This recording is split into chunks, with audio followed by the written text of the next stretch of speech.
Bonjour à tous et bienvenue dans cette nouvelle vidéo de FootXFoot. Hier, France Football a dévoilé les noms des 30 joueurs en concurrence pour remporter le Ballon d'Or 2025. Sans grande surprise, Ousmane Dembélé en fait partie. Le Français sort d'une saison où il a marqué 35 buts et délivré 16 passes décisives en 53 matchs, toutes compétitions confondues. Il a notamment remporté la Ligue 1, la Coupe de France ainsi que la Ligue des Champions. Sacré meilleur joueur du championnat de France lors des trophées UNFP, il a également été finaliste de la Coupe du Monde des clubs avec le PSG. Une année plutôt réussie pour l'international tricolore, demi-finaliste de la Ligue des Nations avec les Bleus. Tout cela fait de lui le favori pour le Ballon d'Or 2025. Mais ce trophée n'ira pas à coup sûr entre ses mains. Il fait face au prodigieux Lamine Yamal, qui voit le FC Barcelone et l'Espagne faire front derrière lui pour remporter ce titre. Dembélé est super, mais Lamine Yamal mérite tellement le Ballon d'Or. Il ne faut pas l'oublier, a confié un dirigeant catalan à l'équipe. Le prodige de 18 ans a été moins décisif que Dembélé à l'image de ses statistiques. 18 buts et 25 passes décisives, mais il a régalé sur les terrains de Liga comme ceux d'Europe, lui qui a remporté la Liga, la Coupe du Roi et la Supercoupe d'Espagne avec le FC Barcelone. Il a aussi été finaliste de la Ligue des Nations avec la sélection espagnole. Pour beaucoup, il a les qualités et l'étoffe d'un Ballon d'Or lors d'une année où aucun joueur n'est véritablement sorti du lot. D'ailleurs, la presse espagnole poursuit sa campagne pour lui. Sport écrit, Lamine Yamal est le footballeur du moment, le meilleur d'aujourd'hui et probablement des prochaines années, malgré sa majorité il y a moins d'un mois. Sport ajoute, juste pour cette raison, parce qu'il n'y a aucun joueur qui dégage autant de talent, d'attente pour l'avenir et la capacité de mettre une équipe de la taille énorme du Barça dans son dos, le prochain Ballon d'Or devrait déjà avoir un propriétaire. Mais de nombreuses circonstances concordent dans ce vote de 180 journalistes, qui doivent évaluer qui, à leur avis, a été le meilleur au cours de la saison 2024-2025.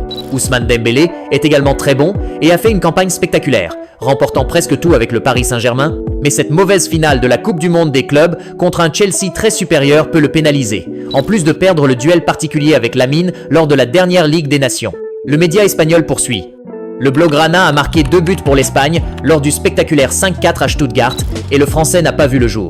Bien sûr, il a en sa faveur le grand rôle dans une Ligue des Champions historique pour le PSG. Lamine a marqué moins de buts que Dembélé, soit 18 contre 35. Il a aussi remporté moins de titres, dont 3 contre 4. Mais la dimension du footballeur du Barça est à un autre niveau. L'ex-Blaugrana ne peut pas non plus être comparé à lui. Ce que Lamine Yamal a réalisé à son âge n'a été réalisé par personne. Pas même Léo Messi. Lamine Yamal est un élu, un footballeur pour qui il vaut la peine de payer un billet, pour qui le public se lève et est admiré avec ses dribbles diaboliques, ses qualités et le fait qu'il est un gaucher magique. Pour Sport, il a bien plus l'aura et le talent d'un Ballon d'Or, lui qui a remporté la Liga, un championnat supérieur à la Ligue 1 d'après la publication catalane. Elle précise d'ailleurs, tout cela doit être mis en balance. Et avec la considération que les journalistes du monde entier votent, également de coins plus éloignés où arrivent les actions spectaculaires, celles qui font tourner l'univers. Et c'est là que Lamine est incomparable. Du côté de l'Italie, on estime que la présence de nombreux Parisiens, dont 9, peut handicaper Dembouz. La Gazzetta dello Sport explique que l'abondance de joueurs parisiens pourrait s'avérer contre-productif précisément pour Dembélé dans la lutte pour la succession de Rodri. Pour la publication au papier rose, la dispersion des voix peut lui porter préjudice. Même si le PSG fait campagne pour lui, ce qui aurait d'ailleurs semé la zizanie en interne, il pourrait être lésé. D'autant que plusieurs coéquipiers, dont Vitinha et Hakimi, ont aussi fait briller le collectif grâce à leurs individualités. Là où Lamine Yamal a été l'homme clé du Barça, avec Rafinha, un sentiment partagé par l'équipe.